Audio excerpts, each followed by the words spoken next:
नमस्कार, मैं रोहित जैन और आप देख रहे हैं पलवल एक्सप्रेस न्यूज। हम जुड़ चुके हैं प्रदेश अध्यक्ष कांग्रेस कमेटी हरियाणा से माननीय उदयवान जी के साथ। नमस्कार सर। नमस्कार। चुनाव का समय आ चुका है और तैयारियां जोरों शोरों पे हैं जी। 32 सीटों का कांग्रेस ने भी ऐलान कर दिया है। किस तरह की तैयारियां अपने जोरों पे चल रही हैं? तैयारी बहुत, देखो कितना भारी लोगों के अंदर जोश और उत्साह है और वहाँ जिस तरह से भगदड़ बच रही है सबके सामने है। कांग्रेस पार्टी 70+ का टारगेट है हमारा, 70+ सीटें जीत करके हम सरकार बनाएंगे। आपका अपना नॉमिनेशन कब होने जा रहा है? परसों नॉमिनेशन करूँगा। अभी लगभग काफी मंगलवार 10 तारीख काफी सीटें अभी बकाया हैं। इनकी घोषणा कब तक हो सकती हो है? जाएगी, आज हो जाएगी, शाम को तक। जिस तरह की भगदड़ भाजपा में मची है, कहीं ना कहीं ऐसा अंदेशा है कि ऐसी भगदड़ टिकट के बाद कांग्रेस में मचने की? कोई नहीं, कांग्रेस बिल्कुल पूरी तरह से एकजुट है और कांग्रेस ने संघर्ष किया 5 साल जो है ना, बहुत ज़बरदस्त जो संघर्ष रहा है कांग्रेस पार्टी का। अगर कोई विद्रोह भी करेगा तो उसका कोई लाभ नहीं होगा उससे। सबसे पहले आप उदयवान जी करते आए हैं होडल का नेतृत्व, तो अब की बार फिर आप होडल से लड़ने जा रहे हैं। होडल के लिए सबसे पहले एक सवाल ये कि होडल विधानसभा के लिए क्या सबसे महत्वपूर्ण चीज़ आप लाने वाले हैं? होटल के लिए हमारे जो ज़रूरी चीज़ें हैं, यहाँ पर एक ITI का, एक पॉलिटेक्निक का, एक कॉलेज का, एक जो ये 100 एकड़ की अनाज मंडी है इसका डेवलपमेंट का, जो ये पूरी तरह से जो उन्होंने मंजूर कराई थी 10 साल में उन्होंने कुछ किया नहीं। हसनपुर का यमुना पुल है, हमारा प्रयास रहेगा IMT भी यहाँ पर स्थापित हो और साथ में जो हुड्डा सेक्टर जो हमने मंजूर कराया था, जो उन्होंने 10 साल में कुछ नहीं किया, उसका हुड्डा सेक्टर को डेवलप करने का करेंगे। एक चाहेंगे कि होडल में एक बड़ा खेल स्टेडियम बने जो सारे इलाके के बच्चे उससे लाभान्वित हो सकेंगे। इस तरह के हैं और जो भी जैसी आवश्यकता पड़ेगी, जहाँ पर ज़रूरत है अस्पताल की वहाँ पर अस्पताल की, जहाँ पर ज़रूरत है जो भी आवश्यकता होगी शिक्षा से संबंधित मेरा जो विशेष जो रहेगा वो शिक्षा की तरफ, शिक्षा के विस्तार की तरफ हमारा अच्छा गुणवत्ता की शिक्षा मिले, शिक्षा हब बनाने का इलाके में वो आपके सरकार में जिसकी आज हालत बहुत खराब है, नए बस अड्डे का ऐलान मुख्यमंत्री जी खुद कई बार कर चुके खट्टर जी, लेकिन जिस तरह यमुना पुल हसनपुर में घोषणाएं कई बार हो चुकी लेकिन कागजों में नहीं उतर रही, तो उनके बारे में मेन जो बस अड्डे की सबसे बड़ी समस्या हो रही है। तो घोषणा ही घोषणा है। जो 9 अक्टूबर 2016 को मुख्यमंत्री ने हसनपुर में जो घोषणा की थी, एक भी घोषणा धरातल पर नहीं उतरी, सिवाय झूठ के इनको कुछ नहीं। हसनपुर का जमुना पुल भी हम बनवाएंगे और बस अड्डा नहीं बल्कि बस अड्डा के साथ साथ सब डिपो यहाँ पर स्थापित होगा। पहले जो हमने बनवाया था सब डिपो, मैंने बनवाया था, यहाँ से 44 बसें जाती थी, आज 8 बसें जा रही हैं।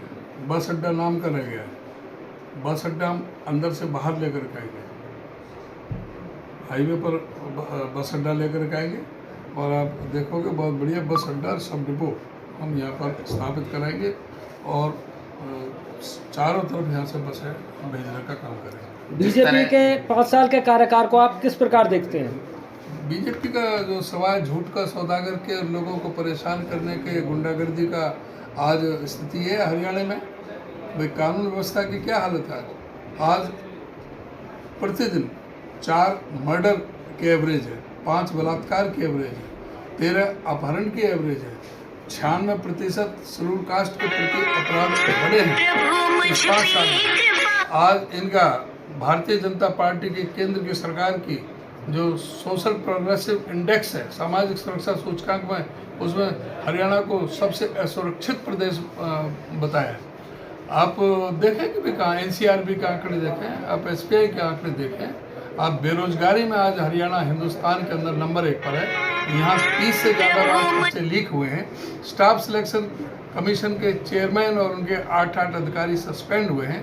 HPSC में अधिकारी करोड़ों रुपए की रिश्वत लेते हुए पकड़े गए हैं। ये कौशल विकास रोजगार निगम सरकार खुद ठेकेदार बन गई, जहाँ पर जिस तरह से युवाओं का शोषण हो रहा है, जहाँ 50,000 की तनख्वाह मिलनी चाहिए वहाँ 20,000 में ठेकेदार बने हुए सरकार ने सारी हदें पार कर दी। उनको जो कोई मेरिट नहीं है, कोई सिक्योरिटी नहीं है, कोई जॉब सिक्योरिटी नहीं है किसी भी तरह की। जब चाहे कान पकड़ के निकाल दो, पर्ची और खर्ची जिसको इनके विधायक और मंत्री जो पर्ची दे देते हैं वहाँ पर लग जाते हैं।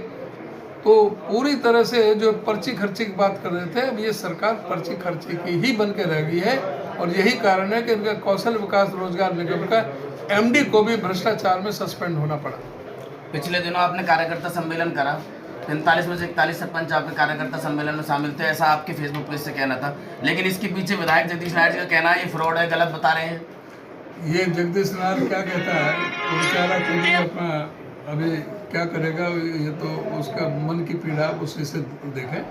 और जहाँ तक मेरे यहाँ मेरा कोई सीधी वीडियो बन रही है सबके फोटो हो रहे हैं, सबके सभा में कार्यकर्ता सम्मेलन में जहाँ 5000 आदमी के बीच में जो शामिल हो रहे हैं, ये फ्रॉड है। जो खुद फ्रॉड है वो दूसरों को फ्रॉड बताता है। जो खुद जिसका जो सारी कोई जमीर नाम की कोई चीज़ नहीं, हमेशा सवा झूठ की राजनीति रही है और लूट की राजनीति रही है। बगैर उसको पैसे के कहीं किसी से कोई दूसरे से कोई मतलब नहीं, किसी का भी एक हल्के में कोई काम नहीं किया, शहर को पूरा सड़ा के पटक दिया, वो आदमी का क्या उसका कोई उसकी तो उसके बारे में मैं चर्चा ही नहीं करना चाहता। आपके नेतृत्व में क्या कांग्रेस फिर हरियाणा में राज करने जा रही है? तो मैं बता रहा हूँ 70+ की सीटें हम लेकर के हरियाणा में सरकार बनाने जा रहे हैं। ये थे उदयवान जी हमारे साथ, कांग्रेस प्रदेश अध्यक्ष हरियाणा, जिनका मानना है कि 70+ सीटों के साथ कांग्रेस हरियाणा में वापसी करने जा रही है। ये तो समय बताएगा आने वाली तारीख को कि क्या होता है। इसी के साथ हम आगे मिलते रहेंगे और भी दर्शकों से। दर्शकों नमस्कार।